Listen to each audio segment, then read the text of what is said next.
하나님 말씀 마가복음 10장 35절에서 45절까지의 말씀입니다. 우리 한 절씩 서로 교독하도록 하겠습니다. 세베대의 아들 야고보와 요한이 주께 나와 여짜오되 선생님이여 무엇이든지 우리가 구하는 바를 우리에게 하여 주시기를 원하옵나이다. 여짜오되 주의 영광 중에서 우리를 하나는 주의 우편에 하나는 좌편에 앉게 하여 주옵소서.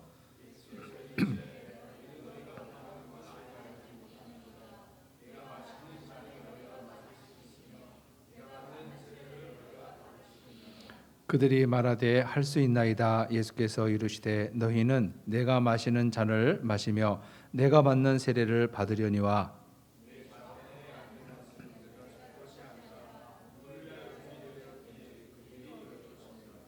열 제자가 듣고 야고보와 요한에 대하여 화를 내거늘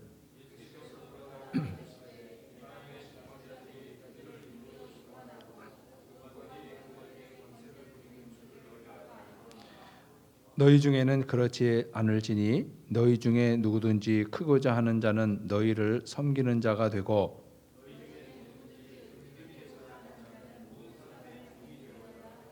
함께 읽지요. 인자가 온 것은 섬김을 받으려 함이 아니라 도리어 섬기려 하고 자기의 목숨을 많은 사람의 대속물로 주려 함이니라. 아멘. 십시오. 지금 지구상에는 거의 80억 명에 가까운 많은 사람들이 살고 있다고 합니다. 그 많은 사람들 중에 똑같은 사람은 한 사람도 없습니다. 생김새도 다르고 성격도 다르고 가치관도 다르고 다 달라요. 그런데 이 지구상에 살고 있는 사람들에게 갖는 여러 공통점이 있는데 그 중에 하나가 뭐냐면 섬기기보다는 섬김 받기를 좋아한다는 것입니다.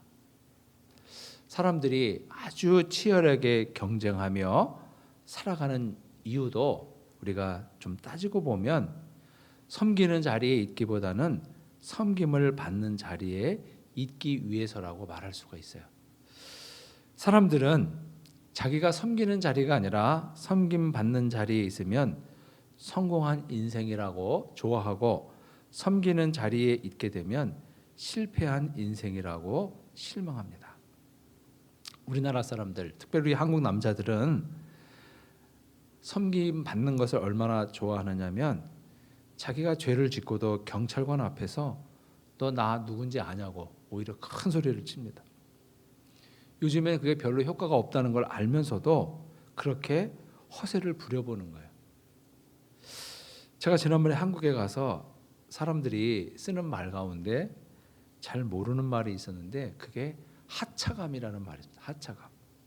제가 승차감이라는 말은 익숙한데 하차감은 뭘까?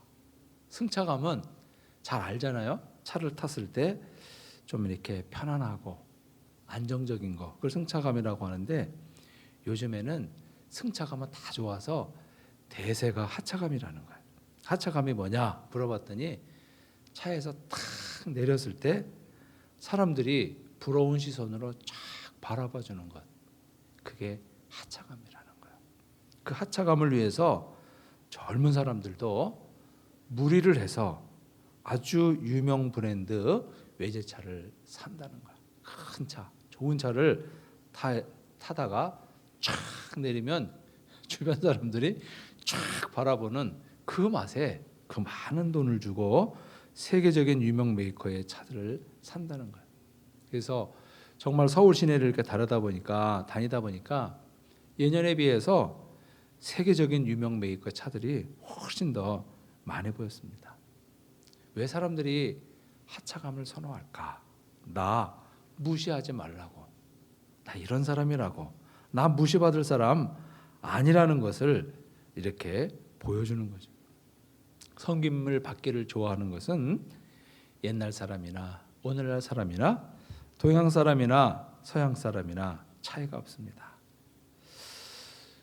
다 섬김 받기를 좋아하고 우리가 기분 나쁘고 대인관계에서 상처받는 이유도 내가 섬김을 받아야 하는데 그렇지 못하기 때문에 생기는 불상사입니다.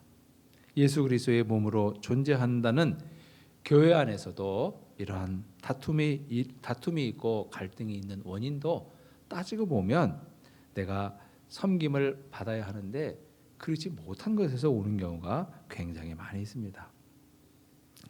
오늘 우리가 함께 읽은 이 본문의 말씀은 우리에게 참 익숙하지요.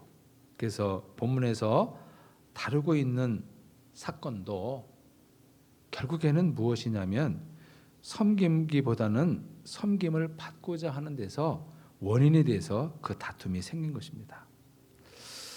낮은 자리보다는 높은 자리를 차지하기 위해서 사람들이 다투는 거예요. 본문의 사건은 예수님께서 제자들과 함께 마지막으로 예루살렘을 향해 가는 중에 일어났습니다. 예수께서 이제 예루살렘을 향해서 마지막으로 가시는데 그 마지막이라고 할 수 있는 이유는 뭐냐면 이제 십자가에 죽으시기 위해 가는 거예요. 그런데 그 가는 길에 본문의 사건이 일어났습니다. 언제부터 제자들이 이렇게 갈등하게 되었을까? 그 원인을 쭉 찾아가 보면 대체로 예수께서 벳세다 들녘에서 오병이어의 이적을 일으키셨을 때 제자들은 그때부터 조금씩 변하기 시작합니다. 예수님께서 오병이어의 이적을 일으키시자 예수께서 가시는 곳마다 사람들로 인산인해를 이룹니다. 그러면서 그들이 이구동성으로 하는 말이 무엇이냐면 예수께서 반드시 왕이 되어야 한다는 거예요. 예수께서 왕이 되시면 먹고 사는 문제는 걱정이 없을 것 같은 거예요. 그런데 사람들이 소극적으로 예수님을 지지하는 것이 아니라 아주 적극적으로 이제 마치 자기 목숨이라도 내놓을 태세로 예수님을 지지하는 것입니다. 제자들이 보니까 이때다. 정말 우리가 기다리는 이때가 왔구나.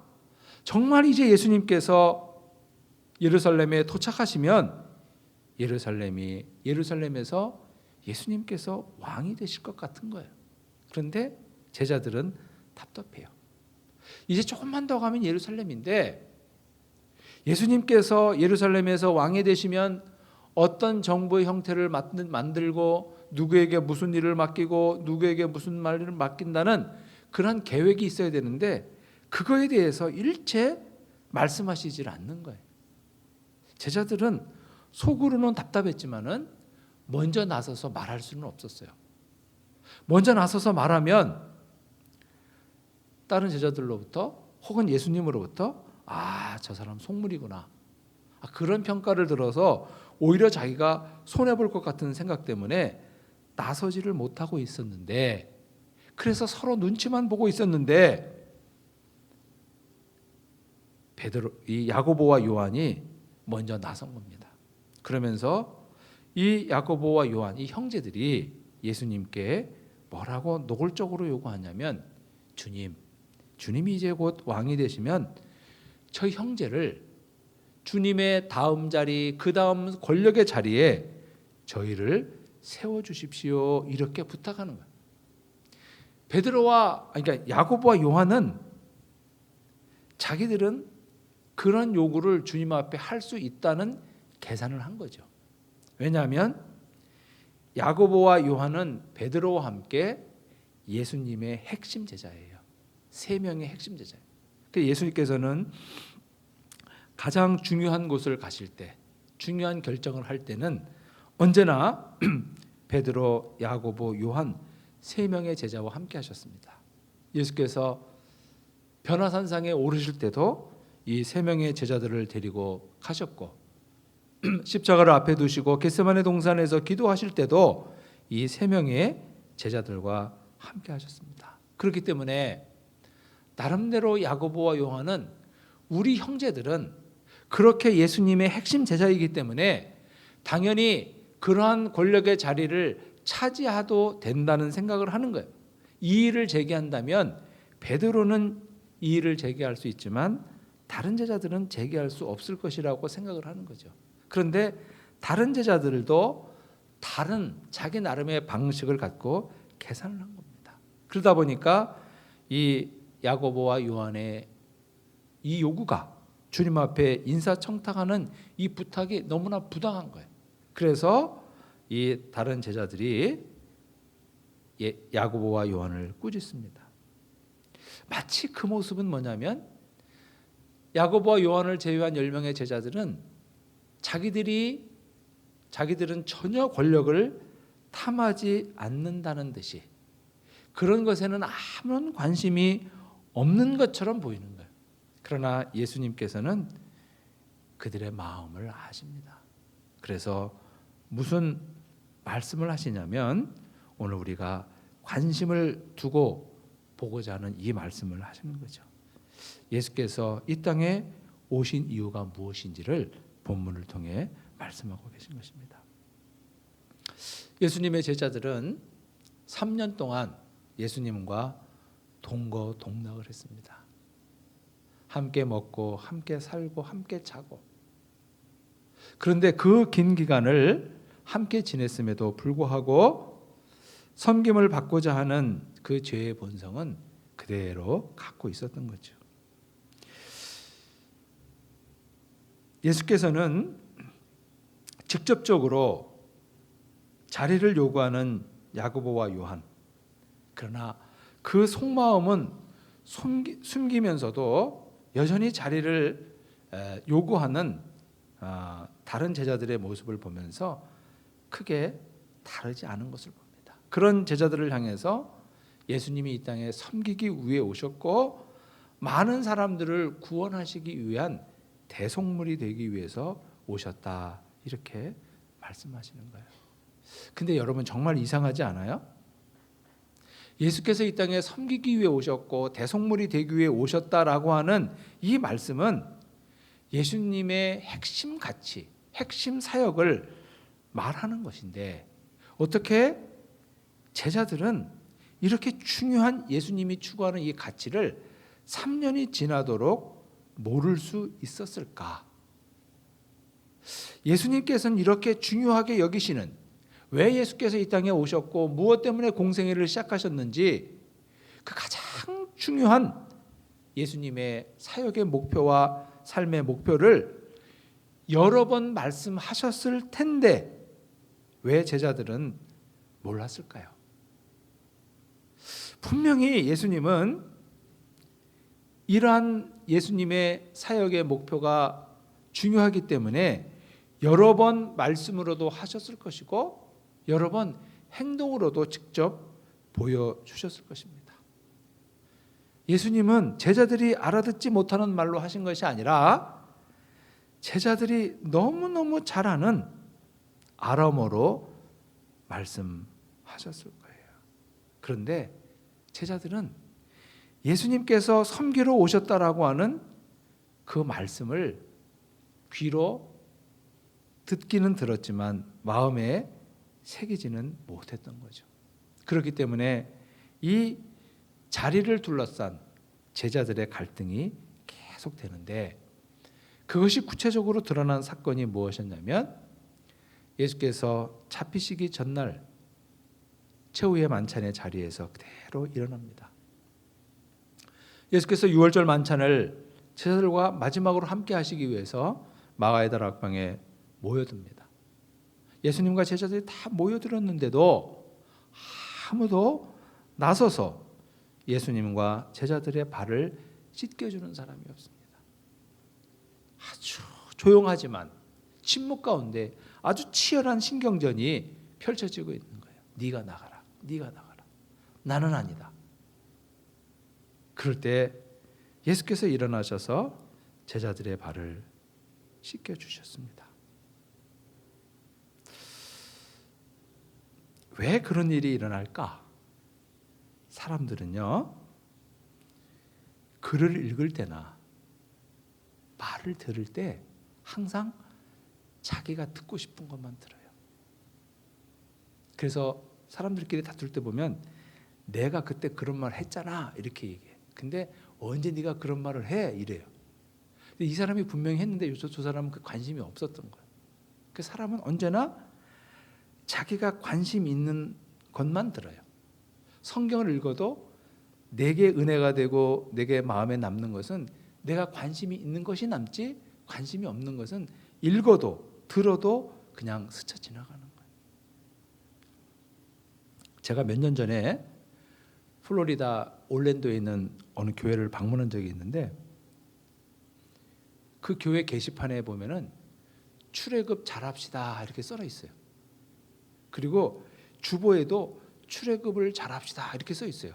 그게 뭔 소린가 이렇게 봤더니 별말이 아니고 출애굽 잘합시다 이렇게 놓고 1번 뭐 2번 뭐 3번 뭐 이거예요. 그러니까 출애굽 잘합시다 이 말이 광고라는 뜻이에요. 그러니까 광고 이렇게 해놓고 1번 2번 3번 이렇게 적어놨더라고요. 그래서 아니 목사님, 제가 그 목사님 물었어요. 아니 목사님, 그냥 광고 그러면 되지 왜 이상하게 출애굽을 잘합시다 이렇게 적어놓습니까? 그랬더니 그래야 사람들이 듣는다는 거예요. 광고 이렇게 하고 1번 2번 3번 이렇게 적으면 사람들이 언제 목사님 그런 광고 했습니까? 그런다는 거야. 그래서 주보를 보여줘야 했구나 그런다는 거야. 사람들은 언제나 자기에게 관심 있는 것만 듣지 관심 없는 건 안 듣는다는 거야. 그래서 그분이 있을 법한 재미있는 이야기를 지어서 교인들에게 광고를 잘 들으라는 말을 이렇게 하셨어요. 그분이 뭐라고 그러냐면, 출애굽할 때 모세와 아론의 인도를 받아서 애굽에서 종살이하는 이스라엘 백성들이 출애굽을 했는데, 출애굽을 한참이 지났는데도 아직도 애굽에서 종살이하는 사람들이 있더라는 거야. 그래서 다 이스라엘 백성들이 밖에 나가서 출애굽을 해서 자유인이 되고 하나님의 백성이 되었는데 아직도 애굽에 남아서 벽돌을 굽고 이 바로의 노예로 살아가는 사람들이 있더라는 거예요. 그 사람들에게 왜 당신들은 여기서 종살이 하시오? 그러니까 광고를 못 들어서 그랬다는 거예요. 이 모세와 아론이 출애굽한다는 광고를 했는데 그 광고를 못 들어서 아직도 그 사람들은 출애굽을 못하고 거기서 종살이를 한다는 거예요. 그렇기 때문에 출애굽 잘합시다 이런 말을 쓴다는 거예요. 새로운 교인들이 오면 출애굽 잘합시다 이게 무슨 뜻이요? 이렇게 묻는다는 거예요. 100이면 100. 그것은 광고를 잘 들어야 된다 그런 뜻이라고 사람들에게 설명을 해주면 그게 이제 광고를 잘 듣는 효과가 나타난다 그런 말씀을 하시죠. 여러분, 사람들은 누구랑 대화를 하든 그리고 성경의 말씀, 심지어 성경을 말씀을 듣든 읽든 자기에게 관심이 있는 것 그런 말씀만 들립니다. 섬기기를 원하지 않는 사람에게 섬깁시다. 예수님은 섬기기 위해 오셨습니다. 그런 말은 들리지가 않아요. 예수님께서는 공생애를 보내시면서 제자들에게 섬김에 대한 강조를 참 여러 번 하셨을 거예요. 그런데 근본적으로 섬기고 싶은 마음이 없고 섬김을 받고 싶은 그러한 속성을 갖고 있는 제자들이 있기 때문에 그런 말씀이 귀로 와닿지 않았던 거죠. 여러분, 우리는 가끔 섬김을 실천할 때가 있지요. 상대방에게 한 번, 두 번, 세 번 섬겼는데 상대방이 다행스럽게 고마워하고 칭찬해주면 기분이 괜찮은데, 나는 정말 잘 섬겼는데 상대방이 그걸 당연하게 여기고 별로 고마워하지 않으면은 그 섬김을 지속하기가 어려워요. 제가 한 번은 다른 교회 다니는 분에게 이런 간증을 들은 적이 있습니다. 그분은 교회 스몰 그룹의 리더예요. 근데 그 스몰 그룹에는 여기 유학생으로 와서 어렵게 공부를 마치고 직장 생활을 막 시작하다가 결혼을 하게 된 자매가 있었대요. 한국에서 부모님은 이미 다 돌아가시고 한국에서 올 형제나 일가 친척도 없어요, 결혼식에. 그래서 결혼식에 올 수 있는 사람이라고 해봐야 유학 생활할 때 함께 공부했던 몇몇, 직장 생활할 때 하는 몇몇 친구들이 전부라는 거예요. 그래서 이 소그룹 리더였던 이 집사님과 그 그룹 사람들이 그 결혼식이 너무 초라하지 않게 하자고, 초라할까봐 이 그룹 식구들이, 소그룹 식구들이 팔을 걷어붙이고 자기 돈을 내서 음식을 잘 차려준 거예요. 그리고 이 결혼식이 있는 교회의 데코레이션도 참 예쁘게 잘 해줬습니다. 그래서 결혼식이 끝났는데 이분이 그렇게 수고를 한 다음에 마음에 섭섭함이 드는 거야. 나는 그렇게 애쓰고 수고해서 그렇게 잘 해줬는데 그 자매가 결혼식이 끝났는데도 자기에게 별로 고마워하지도 않고, 결혼식 피로연 때도 이렇게 보면 마치 너무나 당연한 것처럼, 받을 걸 받는 것처럼, 손님들 앞에서 그저 일하는 사람이라고 하는 인식을 줄 뿐 그렇게 자기를 귀하게 여기지 않는 것 같더라는 거야. 그래서 마음이 섭섭했대요. 그러면서 마음속에 다음에 이런 경우가 생기면 절대 안 하리라. 그저 부조나 조금 하고 말지 내가 나서서 절대로 하지 않으리라. 그렇게 다짐을 했는데도 마음이 너무 불편하더래요. 그래서 교회 가서 새벽에 가서 기도를 하는데, 하나님, 내가 왜 이렇게 화가 났습니까? 그렇게 물었더니 섬광처럼 번뜩 떠올려지는 생각이 있는데, 그것은 네가 그 자매에게 엄마가 되어주겠다고 스스로 다짐해놓고 너는 사실은 동네 아줌마만도 못하구나, 그런 생각이 들더라는 거예요. 자기가 스스로, 누가 시킨 것도 아닌데 그리스도의 마음으로 나는 저 아이의, 저 불쌍한 자매의 내가 엄마가 되어주겠다고 했는데 사실은 그 조그만 것 때문에 섭섭해하는 걸 보니까 동네 아줌마만도 못하더라, 그랬다는 거예요. 그래서 자기가 마음을 돌려먹었다, 그러한 간증을 들은 적이 있습니다. 여러분, 우리가 그 정도 한다는 거 굉장히 훌륭한 거죠. 사실 우리는 그 정도 하기도 굉장히 어려워요. 예수께서 이 땅에 섬기러 오셨고 당신의 목숨을 많은 사람을 위해 구원하기 위한 대속의 제물로 주시기 위해 오셨는데, 그 섬김이라는 것이 우리에게는 참 힘들고 어려운 것입니다. 그 이유는 우리가 갖고 있는 죄성, 교만이라고 하는 죄성을 이기기가 너무 어렵기 때문에 그래요. 오늘 우리는 아주 본문을 통해서 분명하게 왜 예수님께서 이 땅에 오셨고 대속물이 되려 하셨는지 그 이유를 분명히 알아요. 그것은 예수께서 이 땅에서 이루고자 하시는 구원, 그것 때문에 그런 것입니다. 그런데 우리에게는 그것이 어렵죠. 그래서 우리에게 정말 중요한 것은 예수님처럼 우리는 섬길 수가 없는 거예요.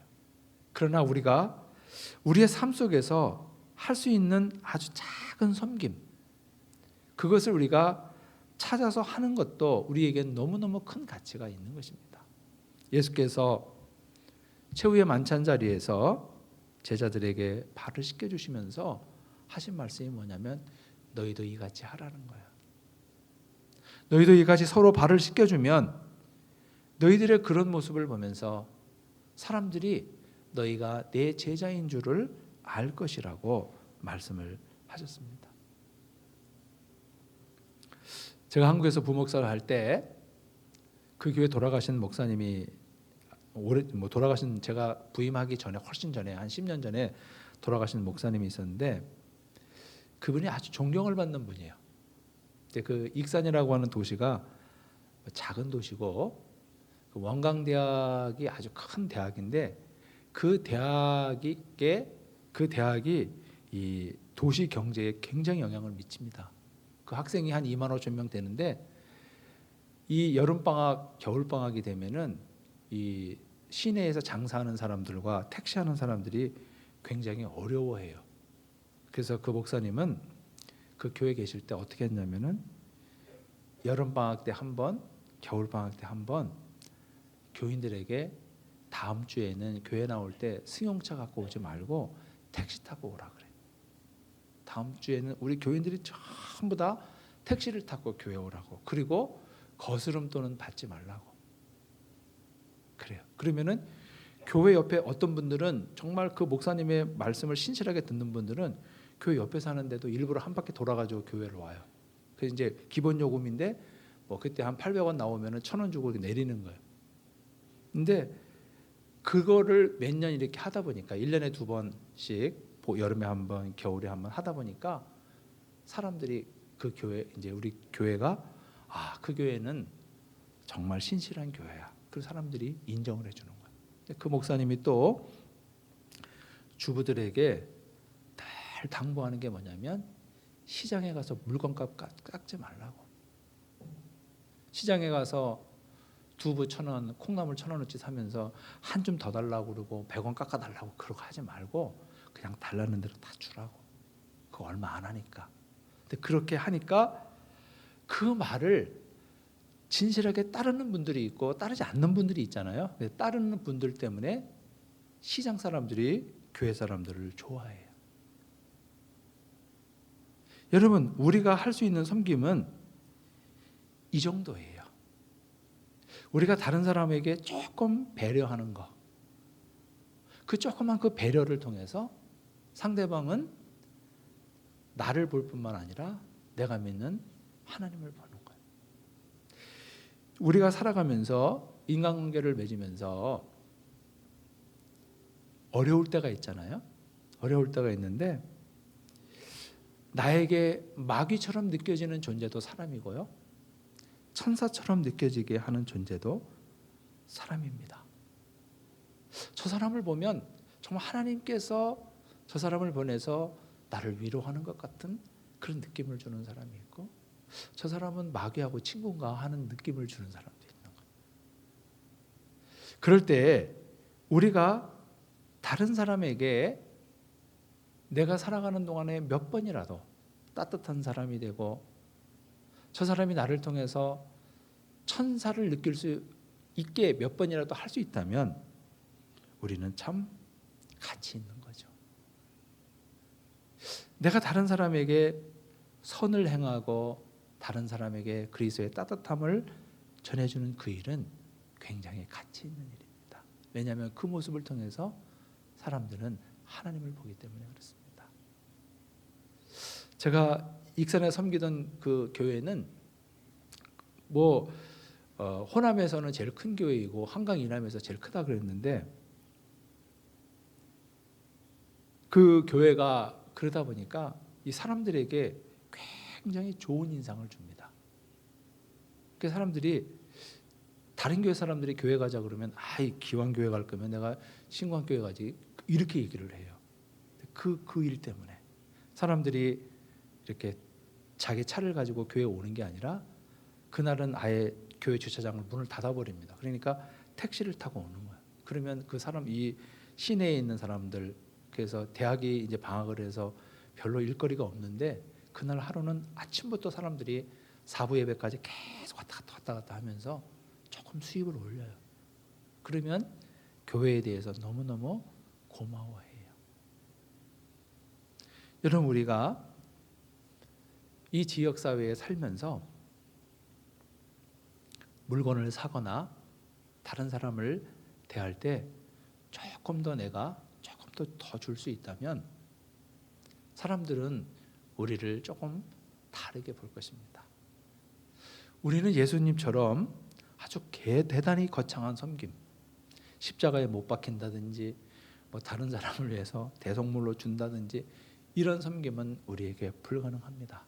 그러나 내가 할 수 있는 작은 섬김을 아내나 남편에게, 그리고 가정에서 우리 교회의 이웃에, 우리 교회의 다른 지체들에게, 내가 직장에서 만나는 다른 믿음, 다른 지체들에게, 다른 사람들에게 그것을 행할 수만 있다면 다른 사람들은 우리를 통해서 보이지 않는 하나님을 보는 거예요. 여러분, 우리는 육체를 갖고 살아가기 때문에 영이신 하나님을 볼 수 없어요. 하나님을 봤다고 말하는 사람들은 가짜예요. 하나님을 봤다는 말은 뭐냐면 하나님을 내가 느꼈다는 뜻이에요. 하나님이 아니고는 저런 일이 불가능하다고 한 그 일이 있을 때 우리는 하나님을 봤다는 표현을 하는 거예요. 그래서 우리가 이 예수께서 왜 오셨는지 이 묵상하는 이 대강절 기간을 지나면서 예수님은 섬기러 오셨고 다른 사람을 구원하기 위한 대속의 제물이 되기 위해 오셨는데 우리가 그런 섬김은 우리는 죄성 때문에 불가능하다면 우리가 가정에서 아내나 남편에게 우리의 자녀들에게 또 우리 부모 형제에게 우리 교회 지체들에게 조금 따뜻함을 나눠줄 수 있는 이러한 섬김이 우리에게 있기를 바랍니다. 그럴 때 다른 이들이 나를 천사로 느끼고 나와 함께 하시는 주님을 볼 수 있을 것입니다. 그러한 영광스러운 이 대강절 기간이 될 수 있기를 축복합니다. 기도하겠습니다. 참으로 좋으신 하나님 우리 아버지, 주님의 귀하신 은혜와 사랑을 감사드립니다. 주님은 이 땅에 십자가의 대속물이 되기 위해 오셨고 우리를 섬기기 위해 오셨음을 주님의 말씀을 통해 다시 한번 깨닫습니다. 주님, 저희는 섬기기보다는 섬김 받기를 좋아해서 이런 말씀이 잘 귀에 들리지도 않고 들어도 잊을 때가 많습니다. 주님, 저희를 긍휼히 여겨주시고 저희 안에 좀 욕심을 내려놓고 우리가 섬겨야 할 아내나 남편 그리고 우리 자녀들, 우리 교회의 지체들, 직장에서 만나는 이들, 작은 섬김이 우리를 통해 있게 하여 주옵소서.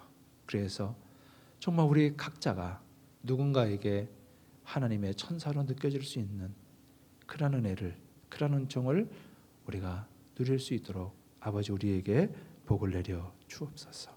감사를 드리옵고 예수님의 이름으로 기도하옵나이다. 아멘. 봉헌 찬송을 올려드리겠습니다.